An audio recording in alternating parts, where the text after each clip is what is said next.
Hello.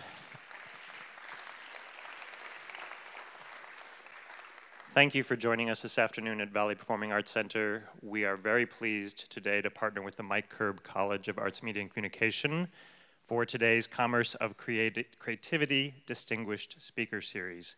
There's a few people I want to quickly introduce. They're folks who make events like this possible. The Dean of the Mike Curb College, Jake Vappel, the Vice President of Advancement for CSUN, Rob Gonzalez, and the gentleman who I was going to call the brainchild of Commerce of Creativity Distinguished Speaker Series, but I was told he should be called the co-brainchild, which is a new phrase. The co-brainchild is Tom White. So thank you to those gentlemen for making this afternoon possible.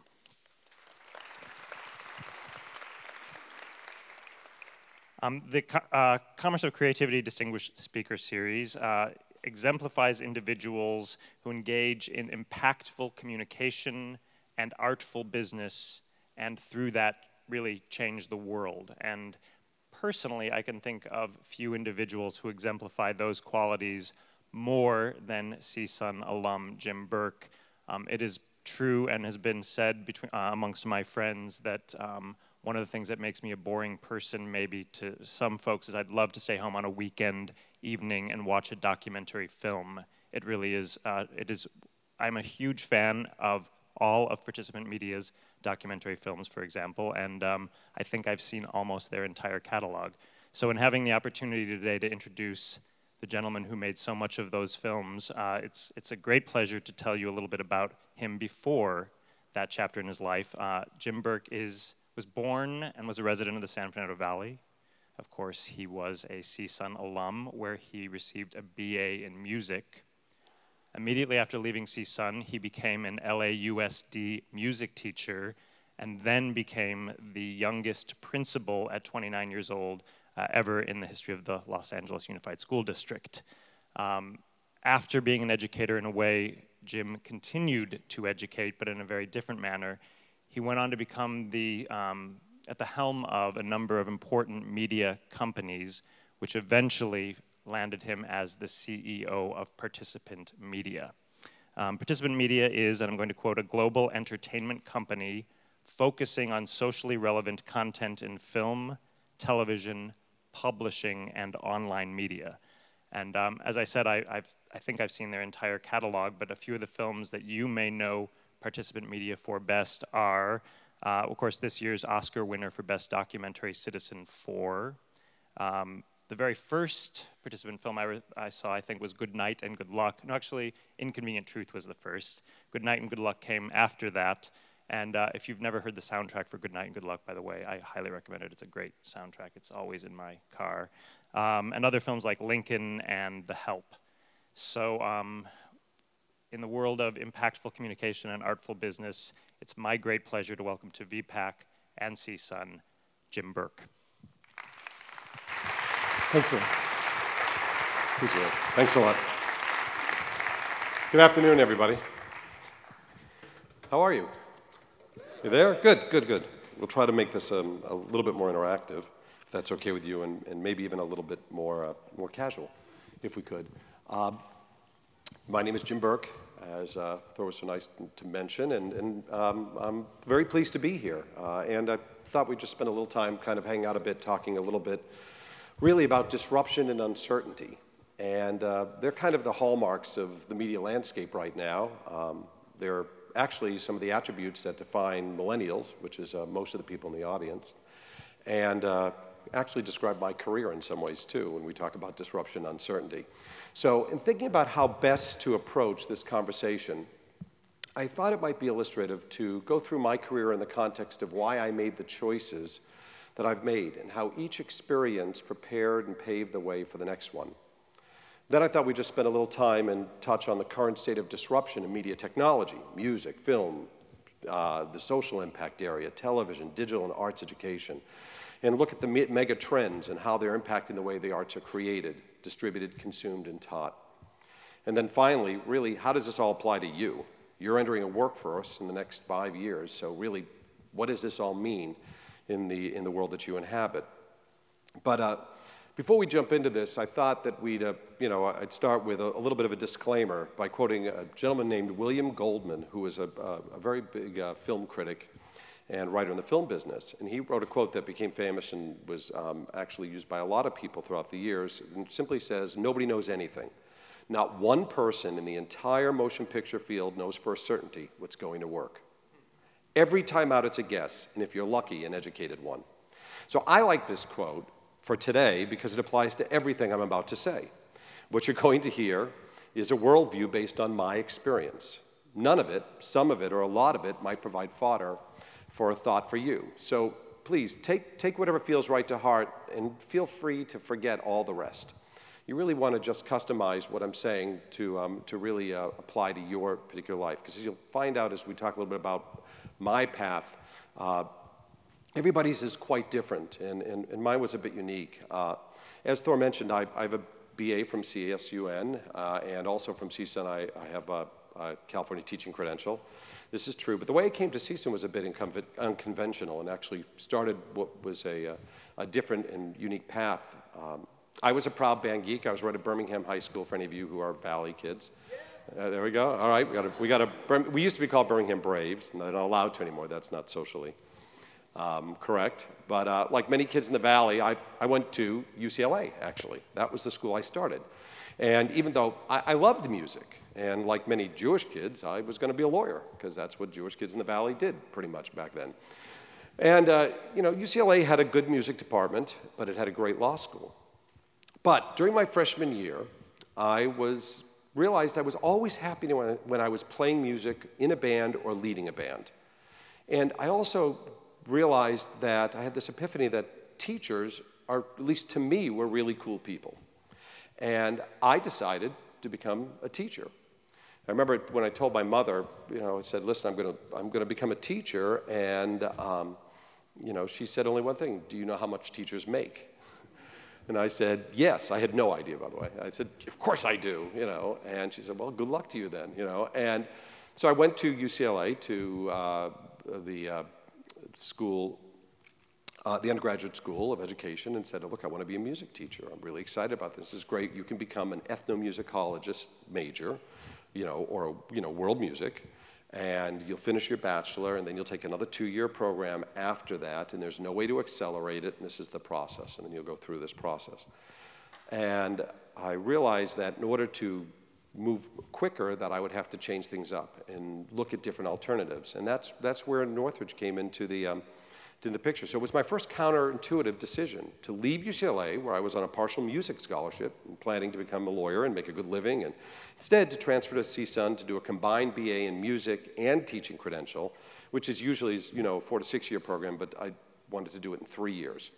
Now, on paper, UCLA might have been the better school, air quotes, but for me, CSUN was the best school to study music. It had a better music department. It had a more customized program for me that would allow me to become a teacher faster and give me the training that I needed. But there was one downside to going to Northridge at that time. Now, on the hallowed grounds where this gorgeous auditorium sits was a very, very important piece of grass. It was a piece of grass used by the music department because it was the practice field for the mighty Matador Marching Band, which was a 180-piece marching band that would play for the Matador football team, which had maybe 80 people at the games at Devonshire Downs. Nobody wanted to be in the Matador marching band. We didn't even wear uniforms. But it was a requirement at that time in the music department to be in the band. So the Matador marching band consisted of people probably doing inappropriate things before the game, going to the game and walking out in the middle of the field and then playing the hell out of some really great jazz charts, for, as I said, 100 people in the stands. It was it was just something we had to take on as responsibility. I'm pleased to say this auditorium now sits that and will guarantee that there'll never be a Matador marching band, which is a good thing, so you want that. It was not a high point for the CSUN music department. So here we are at CSUN. I'm excited.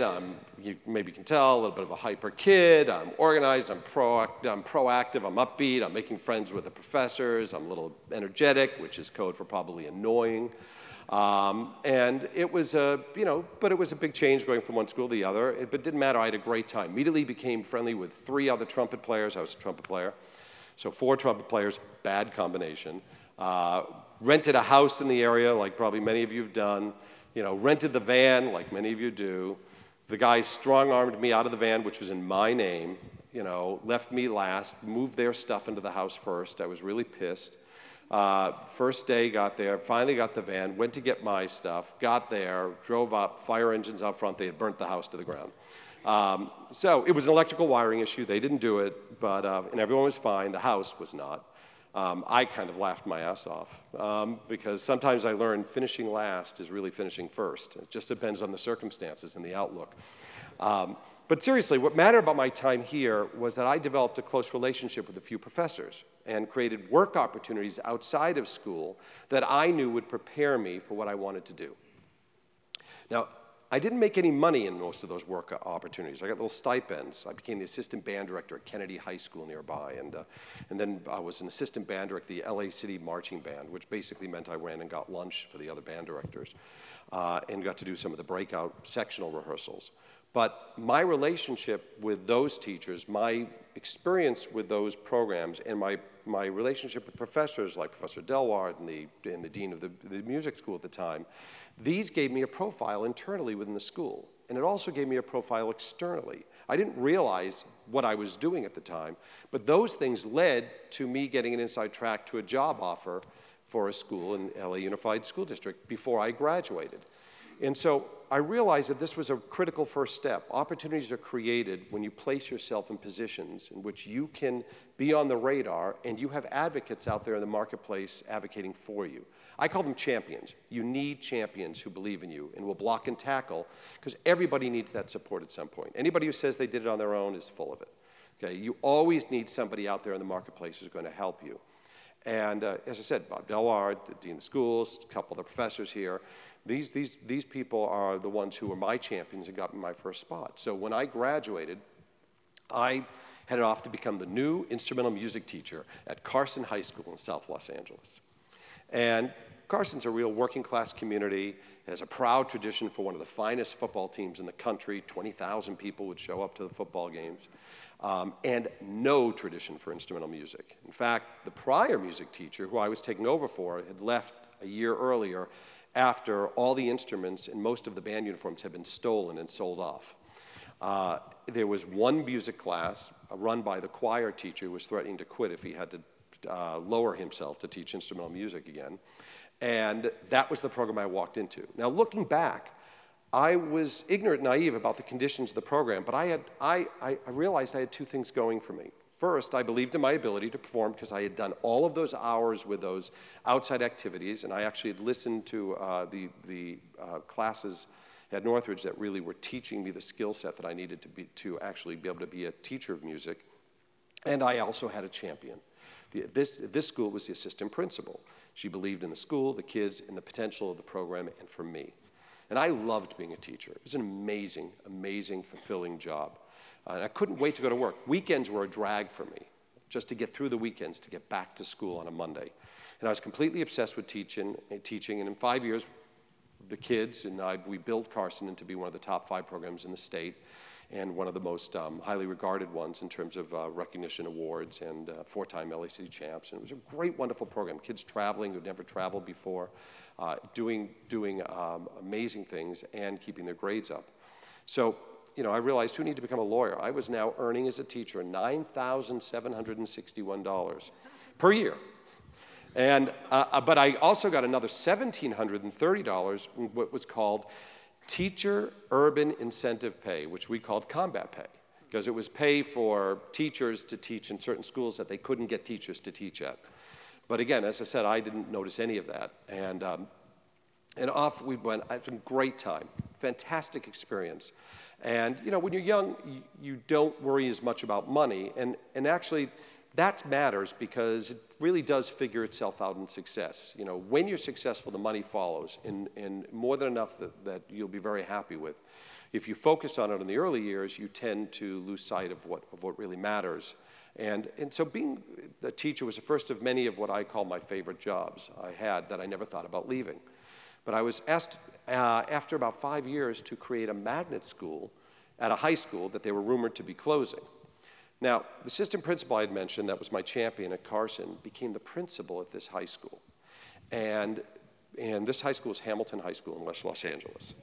And oh, we've got a Yankee over there, maybe. And they wanted to create a fame school, like the one at LaGuardia School for the Arts in New York. They wanted to create that version here in Los Angeles as a magnet. And you know, I had this great position at Carson and great job security, and I was, you know, a bit of a man on campus there, but it was extremely bittersweet to leave.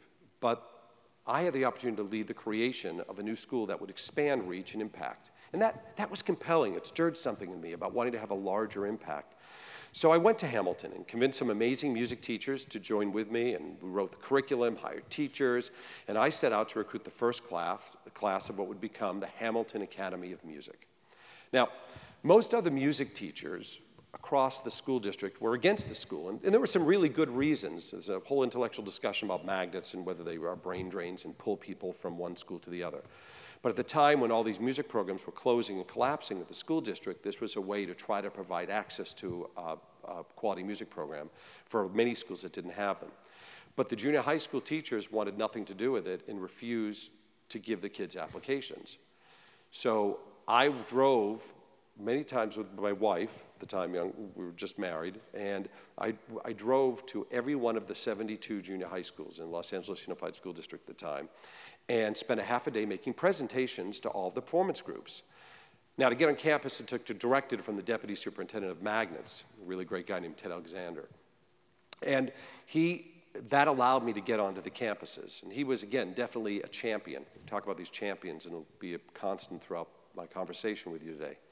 And he was my champion at that time. And we opened with 425 students and quickly grew to 1,000 students and had about 2,500 applicants, kids who got on the bus at 5:50 in the morning and got home at 6:50, 6:30, 7 o'clock at night.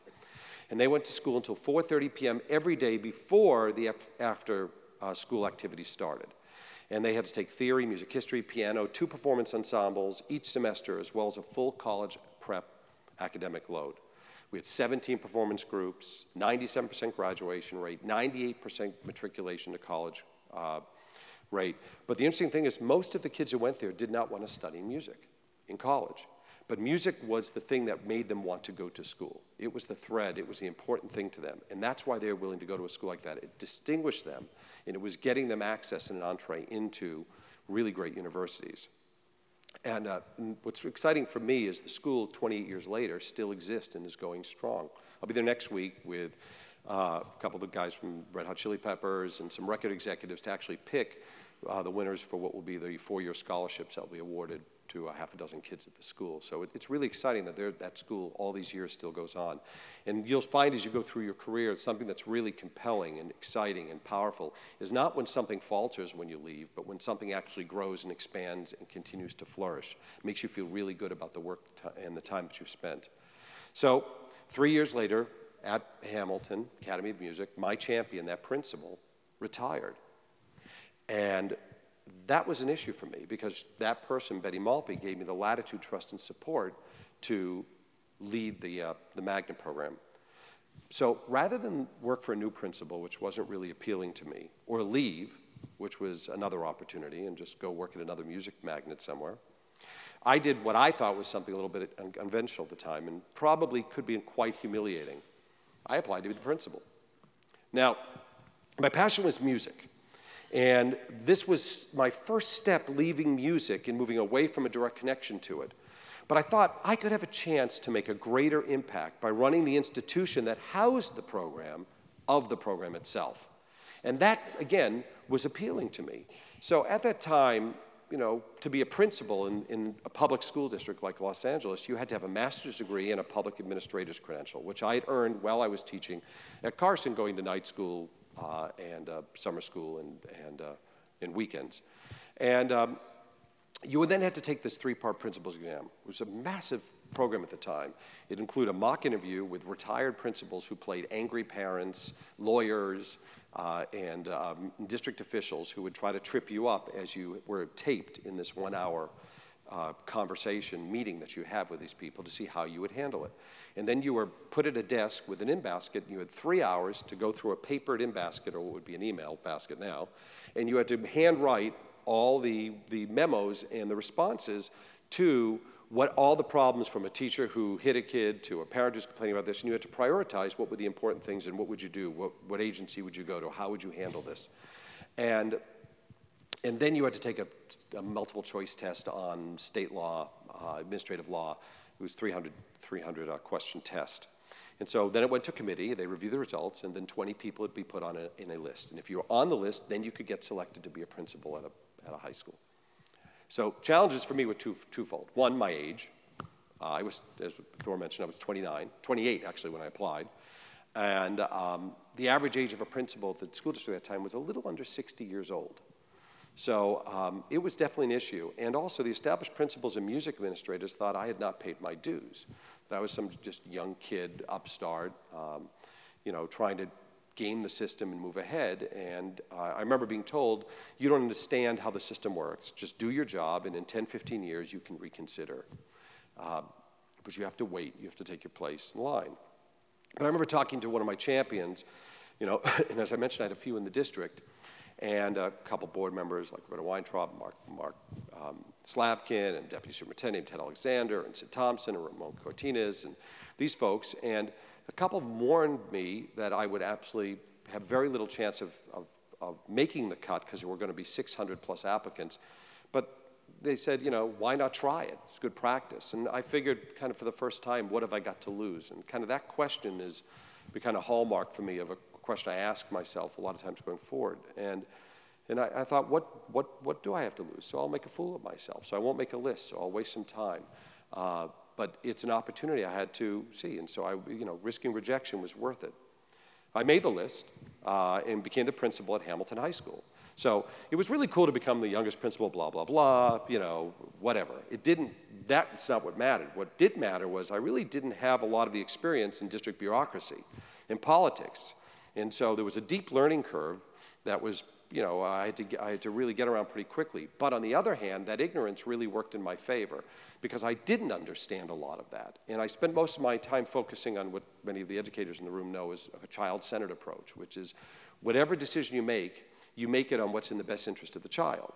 So it's not what's in the best interest of the teacher, the administrators, the school, the community, the district. It's what's in the best interest of the child. And that's kind of that filter that you work through.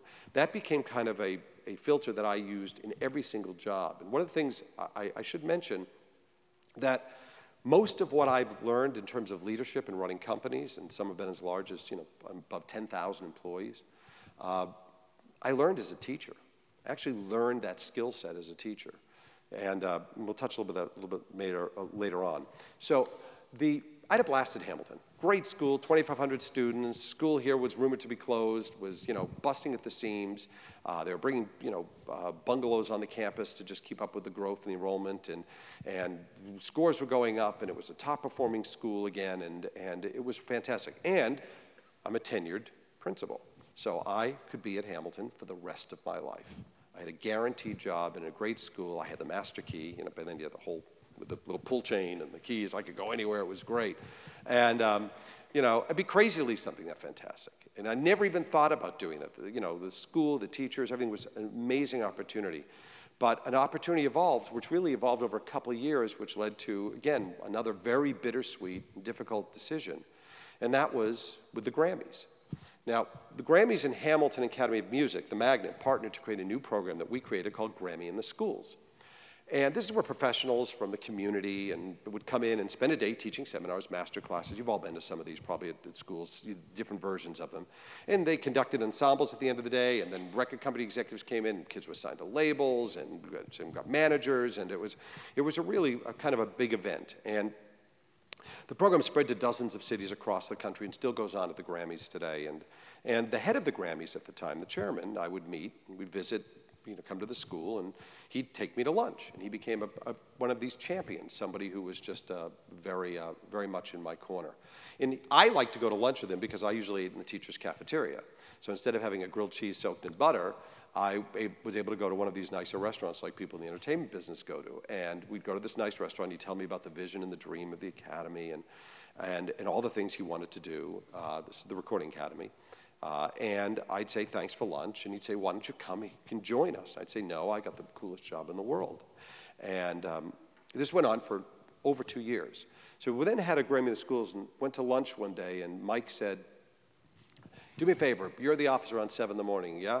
I said, yeah, around that time. He said, well, just get there 15 minutes early, go to the fax machine, which for the students in the audience, a fax machine is where you put a piece of paper into something and like a modem dials, anyway. So go to the fax machine, and he says, I'm going to send you an offer. Just look at it. You'll be flattered. Don't worry about it. You'll just be flattered. It's a nice thing.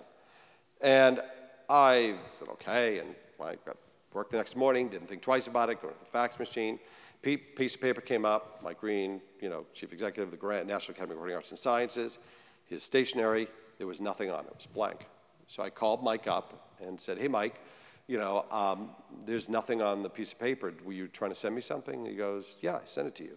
That's my offer. And I said, well, there's nothing on it. He said, I know, go home tonight, talk to your wife, and write down what it would take for you to go there. And I went, okay, and using my great intellect and experience, my wife and I sat down, and we were excited that night. He said, we're gonna ask for like $30,000 more a year, and a car allowance, and a 3-year contract. And we didn't have to ask anybody's advice. We were smarter than anybody out there. We'd do this stuff, and he would never agree to something like this, not in a million years. This was lavish, this was crazy. Now remember, my frame of reference was public education, so we sent it back. He said, send it to him next morning. I sent it to him next morning, and a minute later came back with his signature across it. And immediately I learned a valuable lesson, which is one, do your research, and never, ever, ever negotiate against yourself, which is what we did. He later reminded me that, he would have paid much more. But I didn't know what private sector market rates were, and I should have never made the first offer. I should have let him make the first offer. But the reality is, it wasn't about money. What was happening was, what convinced me to walk away was this idea, remember, this tenured, a wonderful position, amazing opportunity, a job I didn't want to leave. But the Grammys, I'd have a chance to do what I was doing at Hamilton for music and expand it to a national level. And that's what was exciting to me. I mean, we could become an advocacy organization for music education, musicians, increase funding, changing laws, protecting programming. I mean, looking back, I realized that was the opportunity that fed my desire to play in a bigger field and have a wider impact. And so, again, very bittersweet, but I took the job. And I thought this would be a real exciting opportunity to maybe, it's not safe. Would I have to lose? I had a lot to lose. I had an amazing position. But what did I really have to lose? Could I go back and be a teacher? Could I go back and be a principal? Maybe not there, but I had the experience, I had the expertise, I had the reputation. So I would lose the comfort, but I would take a shot at something that might provide me with a greater opportunity.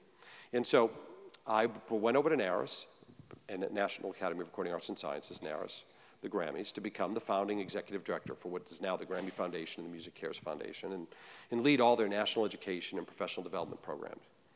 And I still remember, I was driving, so I lived in, Hamilton High School's in Beverlywood, Cheviot Hills area. I lived right in Cheviot Hills at the time, a mile from the school. So really in the middle of the community. And we drove to the temporary offices. I drove the first day, which were in Burbank, in beautiful downtown Burbank. And I was put in a leftover office because they were moving to nice offices in West LA, but it would be about 8 months.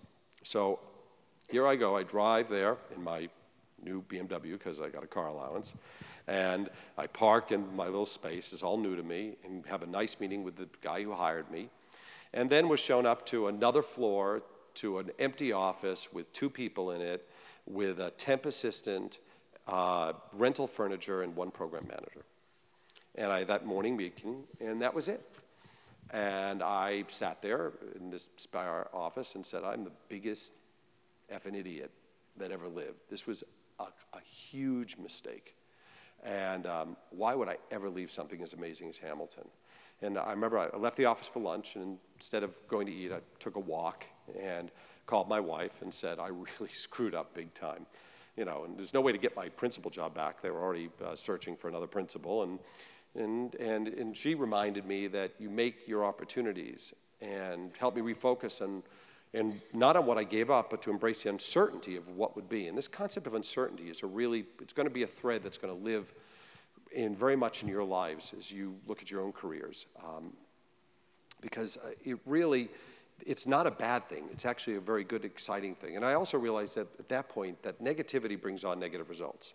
So I know it sounds corny to say that, but it actually, for me, for my type of personality, that mattered. I can't be a pessimist. I have to be an optimist because I believe what I'm thinking. And I went back to the office, looked at a blank whiteboard, said, okay, I have the coolest opportunity in the world. I don't know if I believed it, but I said it. I said it out loud, and I started to lay out what it could look like to create programs that would impact a lot of music students across the country and learn a new area of business. And I knew I'd have access to people, institutions, professionals I would never have had at Hamilton. And it would open me up to a wider world outside of just this one bubble.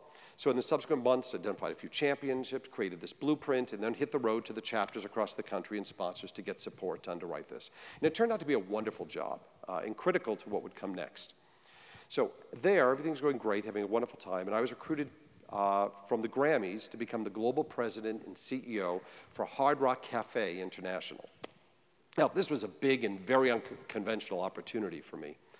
I would have never thought of myself as a viable candidate to run a global restaurant company. And I mean, the only thing I knew about food was I really liked to eat it.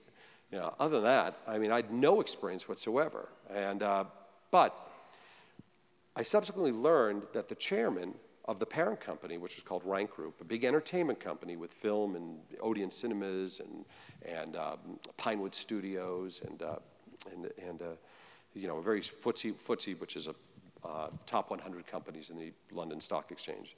I learned that what attracted them to me was my background in music.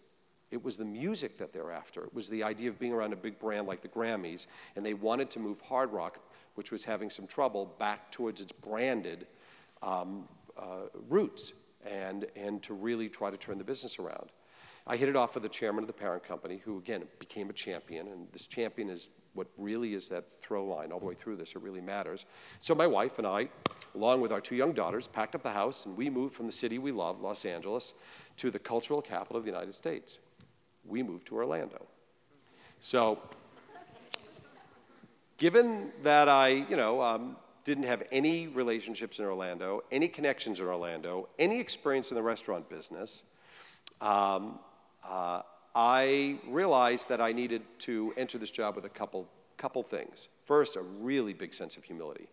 And I did something as a really good organizer, a writer says, named Richard Covey, and I said, I'm going to first seek to understand and then be understood. And it even started with pulling a shift every month at the cafes. So what I would do is I would fly once a month to London for the parent company executive board meetings. You'd dress up in black tie after being in a suit all day, go to the board dinner, get back at 10 o'clock to the hotel, put on a pair of jeans and a t-shirt, get to the Hard Rock on Old Park Lane in London at about 11 o'clock, pull a 4-hour shift with 2-hour cleanup at the cafe, so I might be a host, expo, busboy, cook. I was not allowed to bartend too often because I overpoured the drinks and screwed up the liquor costs. But, merch sales, and then go out to the pub with the employees till 2-3 hours afterwards.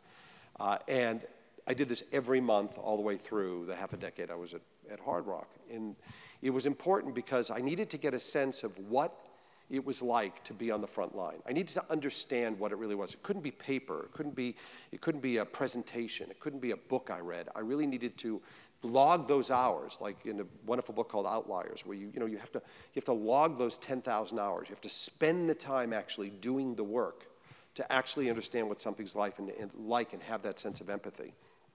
And second, I realized that the same leadership skills, as I said, that I had in these other businesses, from being a teacher and at the Hamilton as a principal and the academy, really applied to every business. And so I had a sense of confidence that it really was the same thing. I'm talking about the ability to learn, assess, organize, implement, and lead. And so, I applied that skill set to Hard Rock.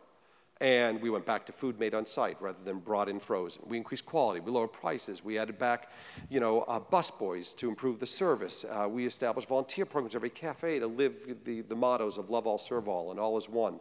And a host of other improvements, that we, the team, that we all came up with together when they felt empowered. Over 5 years, we built this company into $500 million restaurant merchandise company with operations in 29 countries, in hotels, casinos, live performance venues around the world, which ultimately was sold for almost $1 billion and continues to do well to this day. So Hard Rock Cafe was totally the best job ever. I mean, it was sex, drugs, rock and roll, without the sex and drugs, but it was just the rock and roll, but it was a great music job. And had a great time and amazing people, and I never, ever, this one for sure, I know I kept saying it, I have no credibility, I was never going to leave that job. And a headhunter approached me, and they would do this on occasion, approached me becoming the president and CEO of a company I'd never heard of, but it was a New York Stock Exchange, publicly listed hotel and vacation ownership company. In fact, it was the largest one in the world.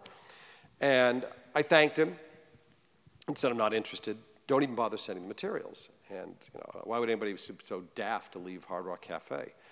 And 2 weeks later, he called the house again to make kind of that last ditch. Are you really sure? I just want to check with you.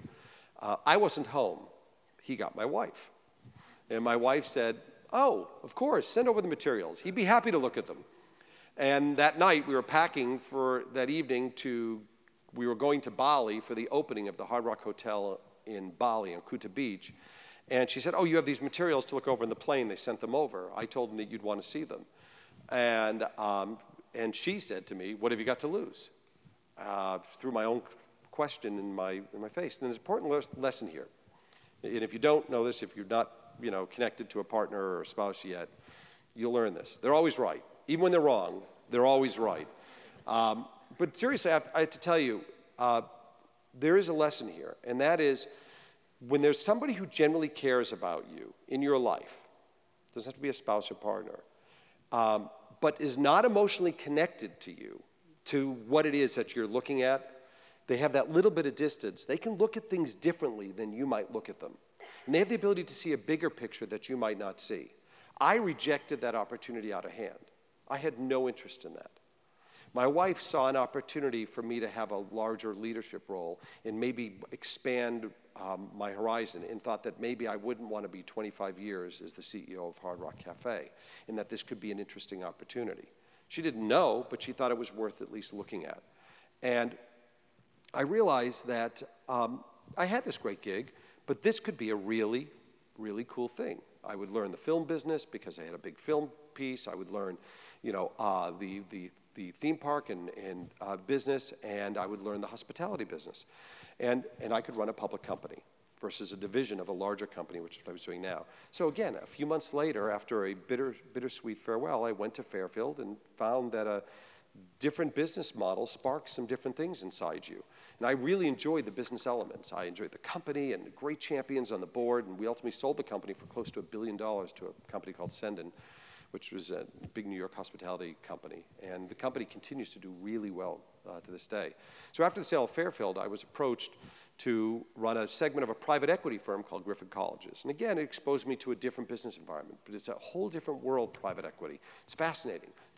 That's a whole other presentation with folks interested in business. But suffice to say, I enjoyed the transactions and learning the new market segment. We ultimately merged that company to another company, and when that was announced, I was approached by a headhunter to meet a guy by the name of Jeff Skoll. Now, Jeff was the first employee and the president of eBay. He made billions. And he left, and he decided to focus the rest of his life on, and most of his wealth, on positive social change.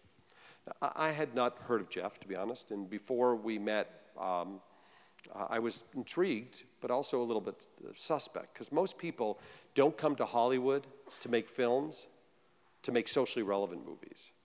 And so I wondered a bit. But midway through our first meeting, I realized that his intentions were authentic.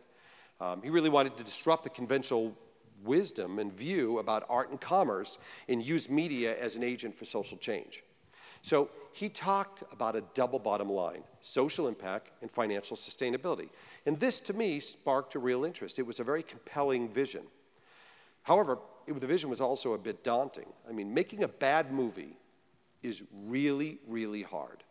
Just getting a movie made is really, really hard. Making a good movie is even harder. Making a good socially relevant film is damn near impossible. But making a good, socially relevant, financially successful slate of films, is kind of borderline crazy, But he was up for this, and he believed in it because he had an interest that was really beyond just making money. So I was sold, and Jeff proved himself to be a champion from the first days. And when I joined, we had 20 employees, and the company had been around for about 18 months, 2 years. And Participant had now, today, and I left just a few weeks ago, has a little over 220 employees and a TV channel called Pivot and some 48 million homes, cable TV channel. And it's been part of over 60 feature films and a social impact website called takepart.com. And it's impacting millions of people in the way that they live their lives. And it's having a profound effect on the world around us. So it was really interesting. One of the things that really came clear during my almost 9 years at Participant was that what set it apart was its authenticity, its clarity of purpose, and its market position. They've established themselves as a trusted source for socially relevant content. People clearly understood their product, socially relevant content, and they lead the segment of socially relevant content. So it was great to help Jeff see that vision and be part of that vision, and with a great management team. And I have no doubt over the next 10 years, as they now move to their next phase and expand, that it'll be every bit as successful as the first. Like every job, leaving is very bittersweet and difficult. But as I said, after almost 9 years, for me, the timing was right for a change. I'm now where I want to build something that doesn't even exist yet. Hasn't been thought of, in which I'm the owner, as opposed to working for somebody else. But that's where I am on my career track and the thing that excites me. And again, what do I figure? What have I got to lose? So for those of you in the audience who maybe don't have your career sorted out or the job and thinking about starting a career, we're kind of in a sense in the same boat right now. We're kind of thinking about creating what's next. You don't find what's next, you have to create what's next. And you have to create those opportunities. And that's what excites me about this continuous state of disruption that exists in the media landscape, in the media world itself. Traditional systems for the creation and distribution of entertainment, which a lot of people call IP, intellectual property, are shifting dramatically due to technology and the growth of global markets. Shifting in a way that has never been seen before. Just in film, for example, it used to be that 70% of the theatrical revenue of a film was generated in the US, and 30% was generated from international sources. It's flipped now, and it's heading to 80-20. Domestic box office is pretty much flat year on year. And by the way, the reason it's even flat, and will continue to be that way, is because unlike the music business, what has the film business done? Your theaters, which were single theaters, mono sound, moved to stereo sound, what happened?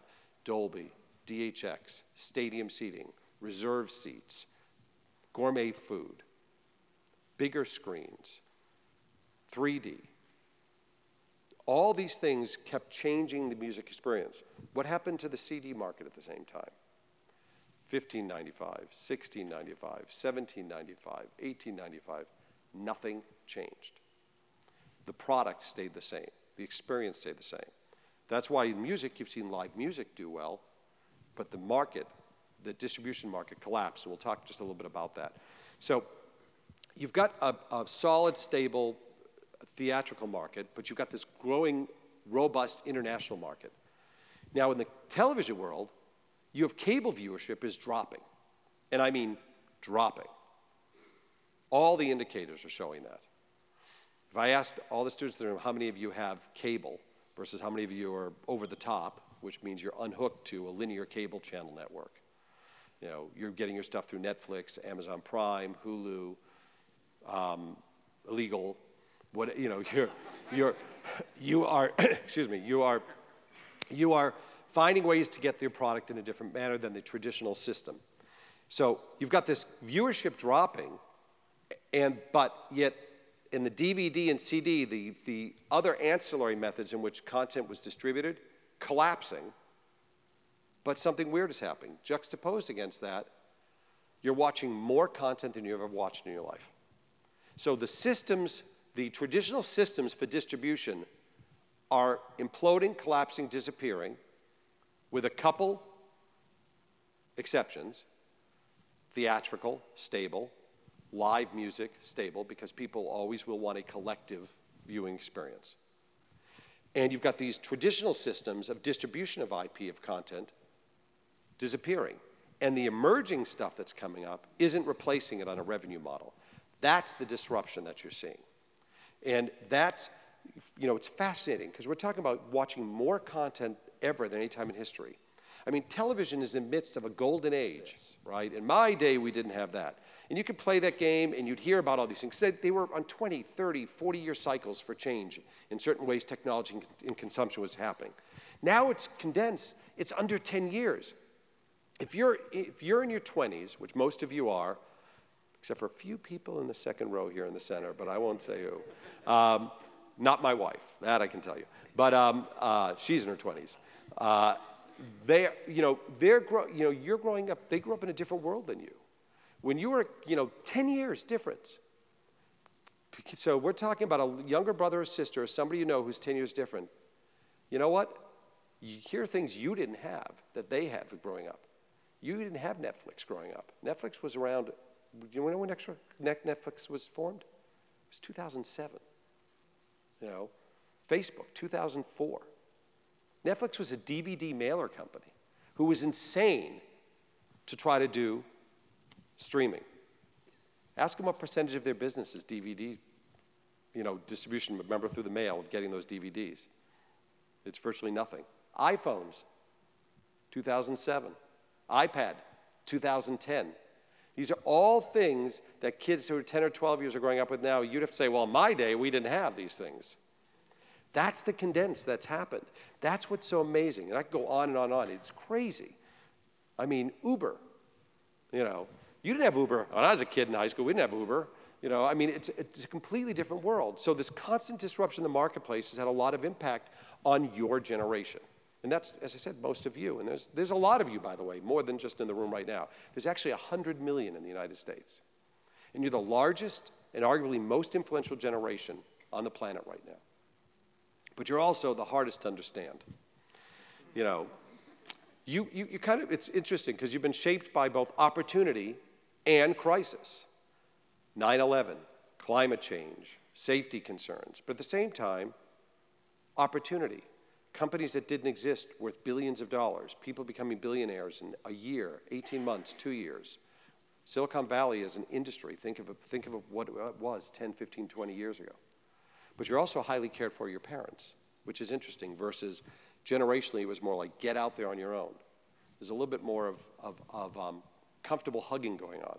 Now, I don't know if this will make you happy or freak you out, but a little over 70% of you, so think about how many that means in this room, in this age group will live at home on and off until your late 20s.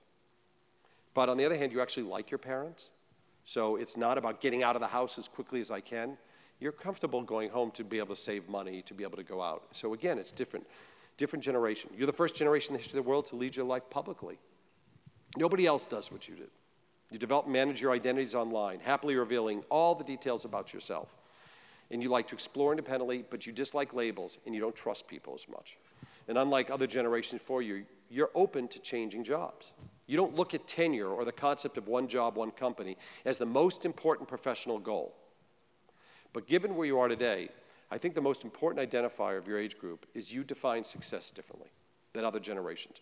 You want authentic experiences and to work for companies you actually like and trust. Or you just prefer to start your own and not be bothered with conventional business. So you want success more on your own terms. And while you like nice things, it's not about having the biggest home. You're the first generation that not only says, I don't believe I will do as well as my parents, I don't really care. I don't need 2,000 square feet more than they have. Now, remember, these are generalities. They don't apply, as I said, they don't apply to everybody in the room. They don't have to do with people who are first generation, graduating college. All different dynamics impact this. But as a total generation, these are kind of the large megatrends within this group. And it's interesting because you're getting more of a sense of balance of life. It's not about having nice things. You want them, but it's also about having nice things and having a nice life. So I think this constant disruption in the media and business landscape is really fertile environment for your career that really will be a bit unconventional, nonlinear, and unknown. More like mine than you would have planned. More difficult to really say, I know exactly what I'm going to do for my entire life. So for those of you who kind of think that you know what you're going to do for the rest of your life, most likely you're not going to be doing it. And that's good. I think it's good. I think it's exciting. I think it's an excitement you should embrace, because otherwise you'll end up in the fetal position under your bed in the morning. And the reality is you need to embrace that uncertainty and embrace the excitement and the ability that I have the ability to shift and create my own opportunities, which will then allow me to prove myself, which will then lead to more opportunities created. And I don't have to worry about, well, if I do this for 2 years and then move over here for 3 years and then go up here this year and I can join that organization and do this. All that kind of goes by the wayside. And now what I do is just focus on what I'm doing. And for those of you who don't know yet, it's even better news, because you don't have to worry about it. That's not what really matters right now. What you have to do is throw yourself in to what it is you're doing so that you can distinguish yourself and create those opportunities. So I think either way your life is going to progress pretty nicely if you do something that you're willing to dedicate yourself to completely. If you go back to what would have made me probably an okay lawyer, but I think, and I think there's a few kids at Carson would say so, a pretty damn good music teacher was the fact that I just wanted to do that more than anything in the world. And that's what I lived and breathed.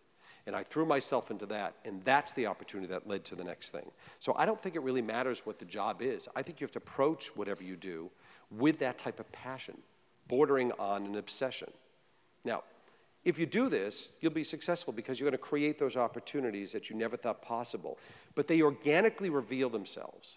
You have to put the chart down that says if I do A, B will happen. This is not a 1 + 1 = 2 type of situation. You don't do certain things that lead to another. You have to just focus in it and then leave yourself open for these other opportunities to reveal themselves. And you need your champions. You've got to have your champions. I will also tell you that your college degree matters because it gets you in the door. It used to be that your college degree got you a good job out of school. College degree doesn't get you a good job out of school. College degree gets you a job. And it might be $12 an hour. I have 2 daughters. One graduates, goes to law school, UCLA Law School, makes a lot of money, first-year lawyer. Comes home and says, great job, great company. I'd kill myself if I have to stay here for 30 years. And already comes home and relaxes by going, okay, I'll do this for 3 years, and then I'm going to do this, and maybe I'm going to sign up for the Hillary Clinton campaign, or I'm going to go do that. I'm going to, and it's like, whatever, just get it out. But don't worry about it. Talk about it, but just throw yourself into the job. And so she's doing that, but her release valve is knowing that even if she did, she doesn't have to think about doing it. I needed the opposite. I said I could do this forever. She works from, again, the generational shift of millennials. I don't have to. My other one, who works at CAA in the music division, just wants to be around music. That's all. And her degree got her a $12 job, $12 an hour job. That, by the way, she had to fight about 150 other candidates for. So that's what your degree gets you. It might get you a $12 job, but don't get lost in the dollars. You're just trying to get in the game into somewhere that you can throw yourself into and go crazy on. And then when you go crazy on and you find those couple champions along the way, and you don't worry about what's going to come of it, those opportunities then reveal themselves. That's why, by the way, every job, I wasn't kidding when I said it was the best job I ever had. It really was. At that moment, at that time, for me, it was the best job I ever had. And when I asked myself, what have I got to lose? One of the questions that always came to the back of my mind is, could I say that about that job if I didn't do this other thing? And as much as it was easier to stay, that's really what drove me forward. So I have to tell you, don't get ahead of yourself. Don't worry about 5, 10, 20. All that will work. I could have never planned anything but being a teacher. That's the only thing I planned. Everything else just revealed itself. I'm that way right now. I'm literally at a point where I'm daydreaming and excited about what's next. I mean, can't sleep at night excited. In a way I hadn't been, frankly, prior to this new stage of my life. Because I don't know what it's going to be. Is it going to be a technology company? Is it going to be a music company? Is it going to be a film company? Is it going to be a digital company? Is it going to be in distribution? Is it going to be in creation of it? Am I going to take a small, startup and grow that fast? So I'm going to find something that's broken that I'm going to jump into and take that. I know it won't be just doing a conventional CEO job. I've done that for 20 years. It's going to be something that's going to drive this kind of organic interest. And by the way, when I say I know it's not going to be something, don't believe what I'm saying, because I don't really know.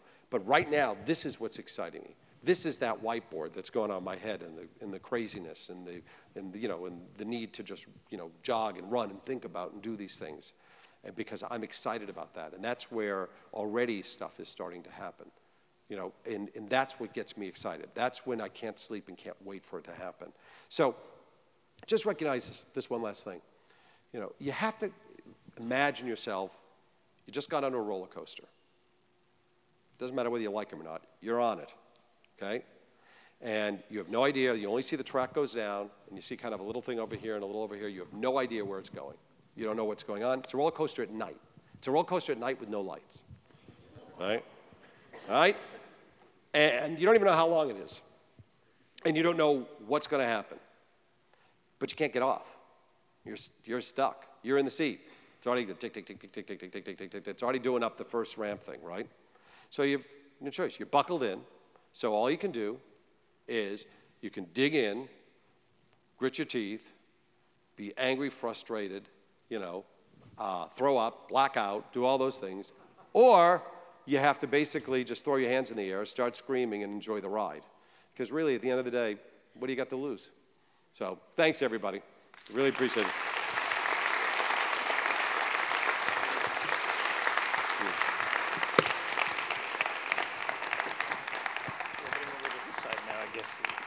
Cool. So this is a great opportunity now to have a little bit of dialogue and ask Jim some questions. And I saw a bunch of people writing down things, so maybe those are questions. And it'd be a great help if you could do two things. Stand up, say your question loudly, I'll repeat it. And if you end with a question, like with your voice going up, that's great too, because that gives Jim something to actually answer. So sometimes that happens too, right? So we'll start over here. Hi, my name is Eric. I'm a jazz major here. Thank you for coming in and talking. You talked a lot about your successes and opportunities that came to you, but I feel like you didn't talk a lot about conflict that came up in your life. Can you speak to how, because you have this mindset where you're just like, I'm going, how do you deal with conflict? Yeah, it's really interesting, because it's funny, when my career has been a continuous flow of conflict and challenges. Everybody's is, I think. It really gets to the heart to kind of how you look at them. And this is my coping mechanism. It just fits with my personality, which is when something comes up, I turn around and look at it from a context of like, okay, this is not good. Like, take Hard Rock, for example. The company that was so cool to jump into, the great opportunity to run a restaurant company, was a company that was down 24% in sales, that was kind of imploding. It was a broken brand.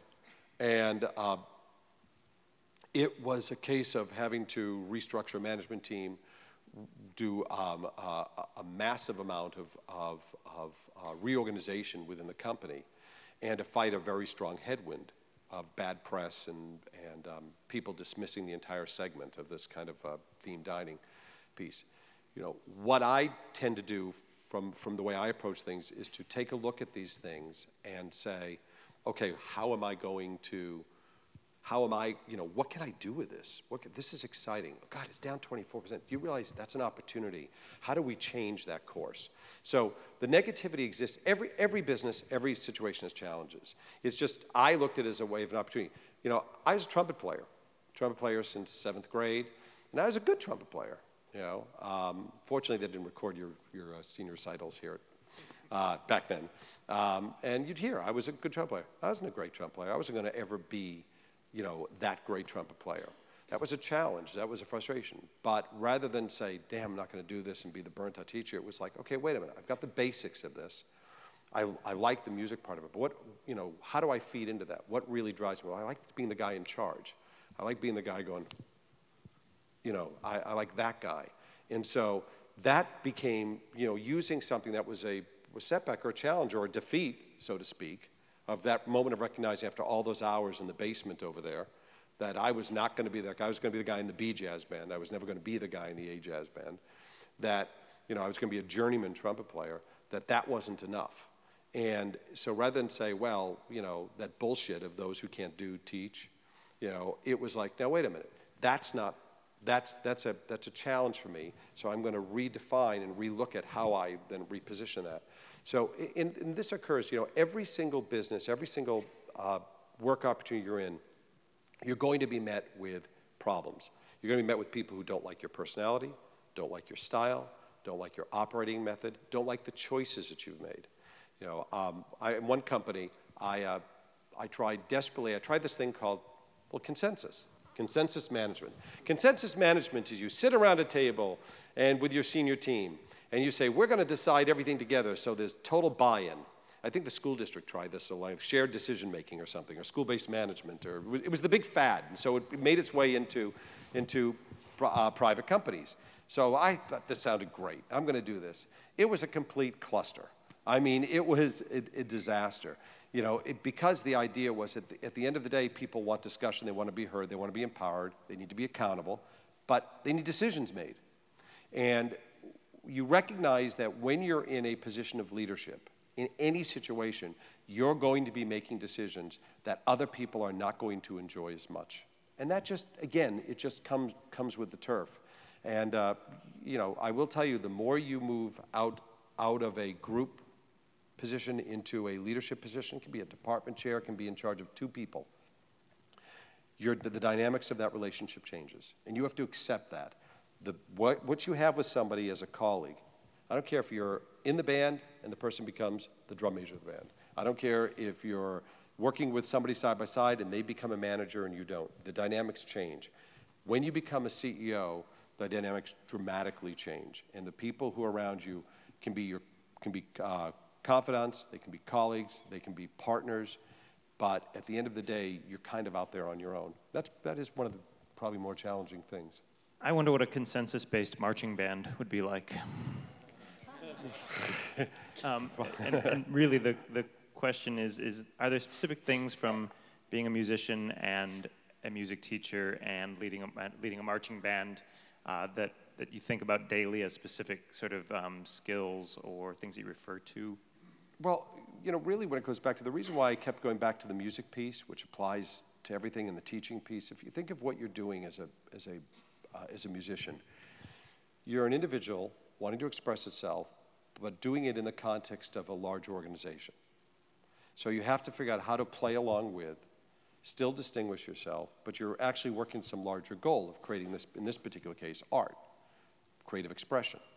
So you're doing that within the framework that has bureaucracy, that has personality issues and everything else. And you're trying to figure out, how do I establish myself and do that within the context of that organization? So I have to present leadership skills, I have to present organizational skills, I have to understand what I'm doing, I have to have the expertise to do it, and I have to be willing to, as I said, seek to understand and then be understood. So you know, I think that being, you know, going back to it, and it's not about the classes themselves, it's about being a musician and being a teacher. The actual vocation, those 2 vocations, I think have had more of an impact on me personally in whatever success I've had, has occurred because of those 2 experiences. They teach you how to organize you. They teach you the goal. They also teach you that you can't make people do things. When you come up in the public sector, and teachers are tenured for life, and kids have a right to go to a school, you are not in a position, I don't care if you're a principal, I don't care if you're the superintendent, to go, you do this, or else. Or else what? The average tenure of a principal is 3 years. Teachers have been there 15, 20 years. They just wait till the flavor of the month passes, you know, the next one. So you have to figure out a way to lead but in a way that also empowers people to believe that you're going to be part of some larger vision. That's why when I talked about the things that occurred at these companies, whether it be participant or anything else, it was not me. I'm not being a mouthpiece for this, but this was not about me. This was about some really talented people got together and agreed on a singular plan, off of a singular vision. Founder's vision, executives then empowered to create the plan in alignment with the founder, and then execute on that plan. And that's what we did. And then when you do that, and you're all marching to the same step, forgive the pun, you end up being able to get from point A to point B. Right there. Afternoon, Colby Dakota, business marketing major. With the rise of streaming, both on demand and live on the internet nowadays, and the disappearance of dark fiber, what are your concerns, or where do you see the future of internet service providers and the entertainment industry going in the future? Well, the interesting thing is, the question is, there was a very distinguished luminary in the entertainment business who was talking about the future of media, and he said, I'm really excited about the next 10 years, what's going to happen in 10 years. And I said, oh, really? What do you think? Like, which emerging technologies are you excited about? And he goes, no, I don't know what it is, because they don't exist yet. The companies today are just vessels for what is going to emerge that's going to disrupt and change everything that we don't even know exists. I mean, you have to almost adopt an approach like Steve Jobs, who says that I believe that there'll be a computer on every desk. This idea of when other people said they would never be moved beyond businesses. You're in a world now where you don't think about cable and linear companies actually controlling bandwidth. How far are we from a world in which internet access really is a global right? It's a human right. Your access to an internet no longer becomes something that's controlled from a regulatory standpoint. That becomes free. And the commodity then just becomes what programs and what your access points. So what I believe we're going to be seeing is, it's interesting, all of the technology changes that seem to be happening are more advanced technology to do what? To do things simpler. Uber is advanced technology to do what? To do something simpler. I don't have to pay. I just press one button, because the credit card's already in there. I have a record. I have a way to judge a person, a way to judge me. I've simplified. Why do people go on Amazon and say, well, that's the best price? They didn't go on the web. They go on Amazon. Why? Because Amazon has made it easy. They said, you do this, get your Prime, you do this, you get your free shipping, you do this, and here's a bunch of movies with Amazon Prime too, and we'll get you streamed. We want to be your total source provider. So I think the interesting thing that's going to be happening, the battle is going to be the guys who own the pipes, the big, we call it MVPDs, the big, Time Warner, Comcast, Verizon, AT&T, Cox, Charter. These folks, they are trying to hold on to a linear distribution system. Think of pipes in the ground. The guys who are going over the air, Google, folks like that, Facebook, what they're trying to do is they're trying to say, you don't need to go that way anymore. We'll be your total service provider. We'll provide your world. We'll do all that for you. And that's why, I don't know if any of you are following, all this stuff about not only transmission rights, but more important than that, about access to internet, what's going on in regulatory control. These things matter to you a lot, because it could sound very sexy to say, this is great, I'll pay $29.95, and I'll go to my Time Warner, and I'll pay $80. And screw all of you in the audience, I'm going to go at 200 MBs. I'm going to go faster than all of you. And you guys can move to the slow lane. I'll be in the carpool lane. But the carpool lane won't be something better for the environment or try to improve the thing. It'll be because I just paid more money. So I think that's going to be the epic battle. Transmission is going to go around. Who's going to control that bandwidth compression? The app stuff, that's just going to keep evolving at a rapid rate. And again, the best example in recent years is to look at somebody like Netflix. And I know it's the most visible one. But think of the bravery and the brilliance and probably go read back then what was the stupidity of the times. When you think of somebody who basically had control over the top way to distribute these DVDs, right, these CDs, through mailer system, and basically said, I'm going to replace myself. I'm going to compete with myself, and I'm going to come up with a technology that people aren't even ready to handle yet, because I know when they make the flip, whether it's generational or older, they won't even know how to do the other. I mean, they won't even want to go back to the other.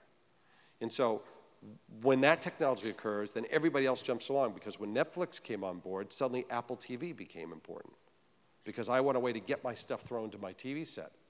And suddenly when Netflix came aboard and I want to watch the British version of Shameless versus the US version of Shameless, now I can go do that because they'll carry stuff in a deeper way that I can discover a different way. And just one other thing, I just digress, which is fascinating to watch what's going on right now in this battle between the traditional cable companies, the MVPDs, and these, what we call the new providers, like Netflix, Amazon, Hulu.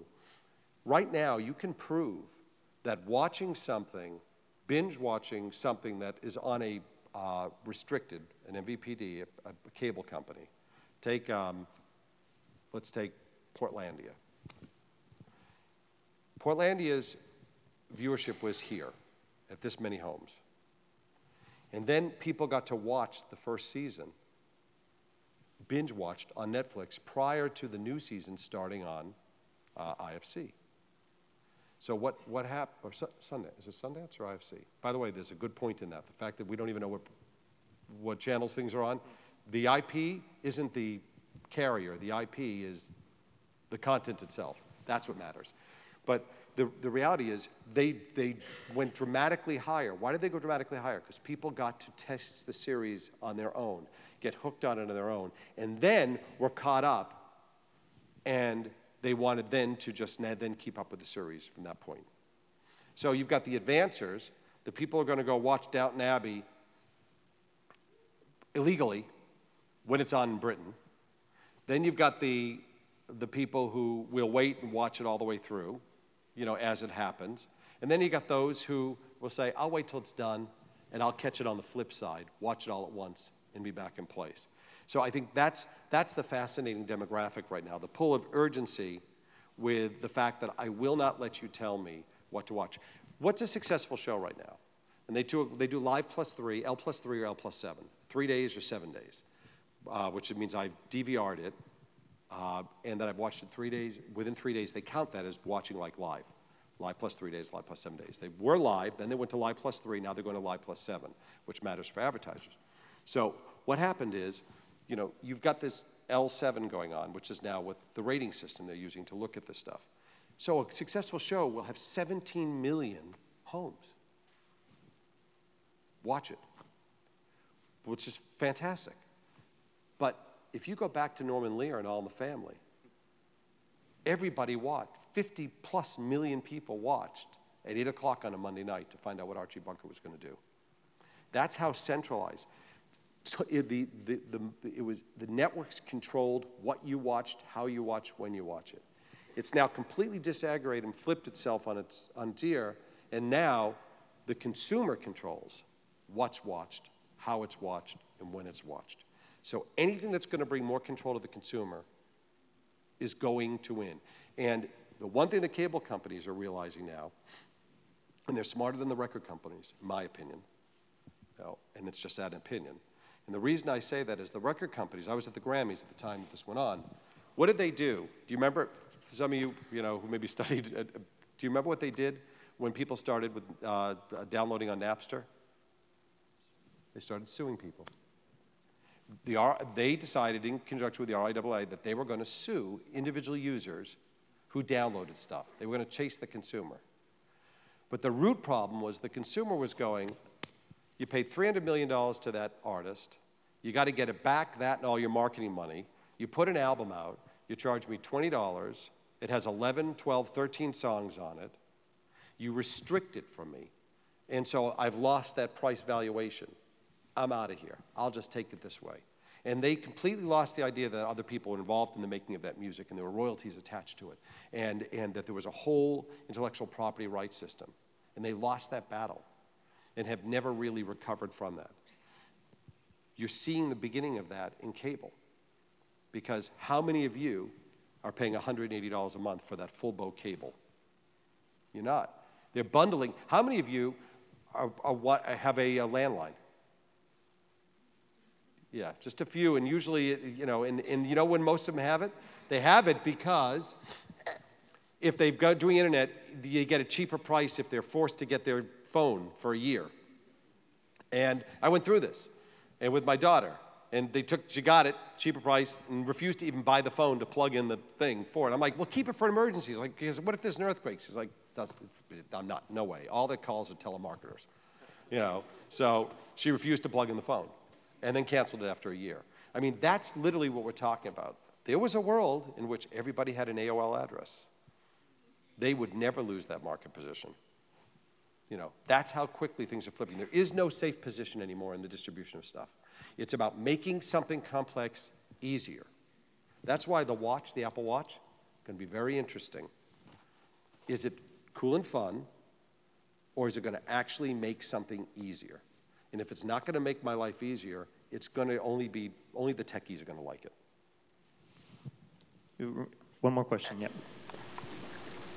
Hello, my name is Tim, and I graduated from here in 1973. I want to make a comment about a fellow champion. Professor Delwart had a history of jazz class.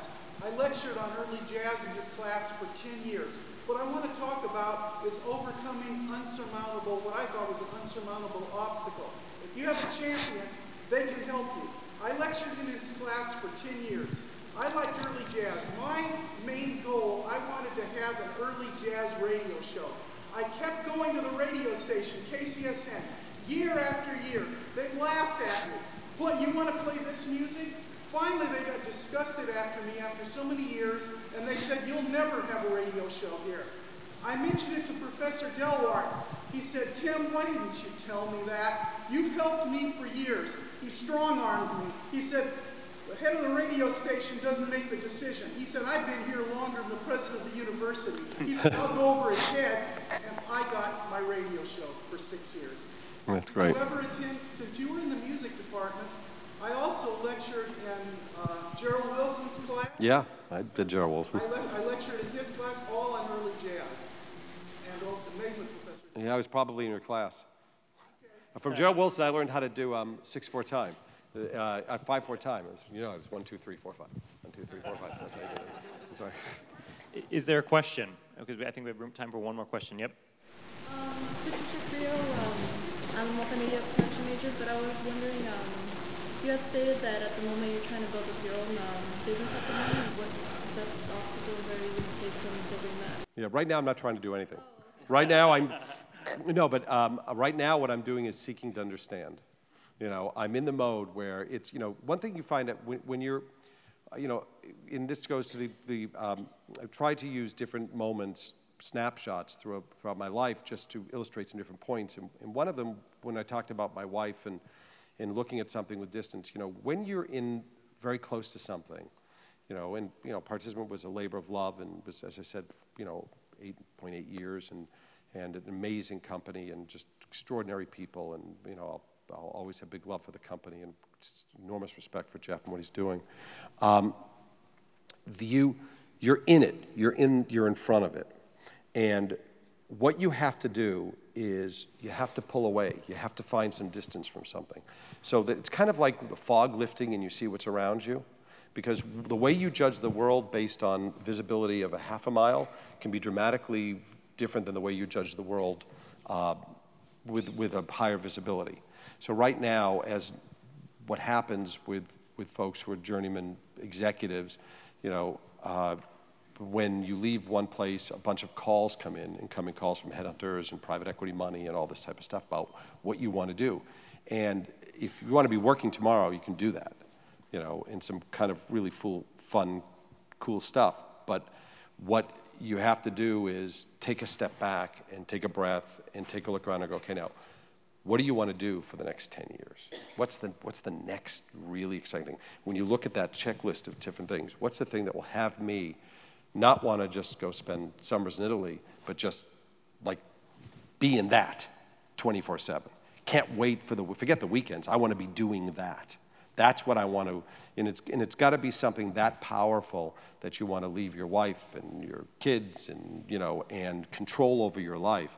And so I think the big realization for me is what's exciting, which I've not done, because I've always been an executive with sometimes stock and things like that.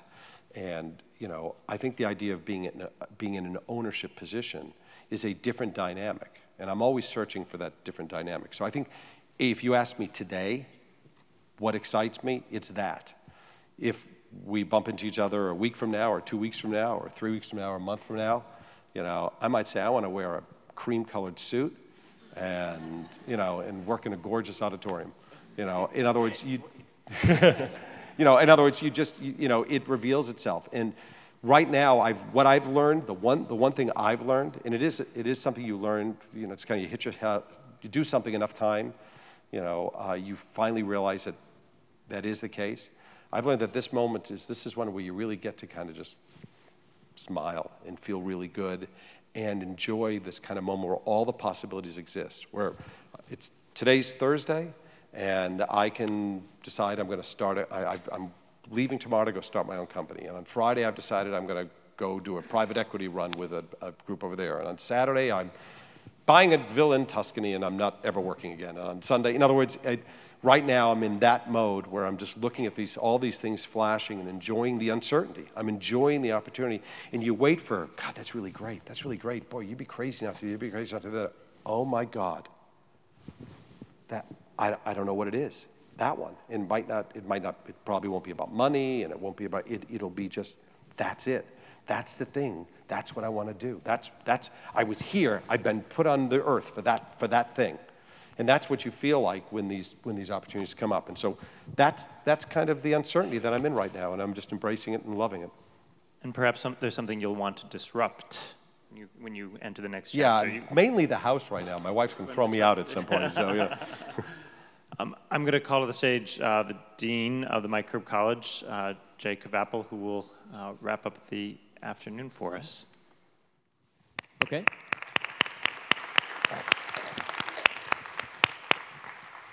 Jim, I have something here for you. Getting off stage. A token of our appreciation, but first I want to tell you a little story. We share something in common. Graduated from high school, went to college, thought we were going to go to law school. I studied English and philosophy so that it would be my entry to law school, and along the way, I fell into the arts, in my case, the visual arts.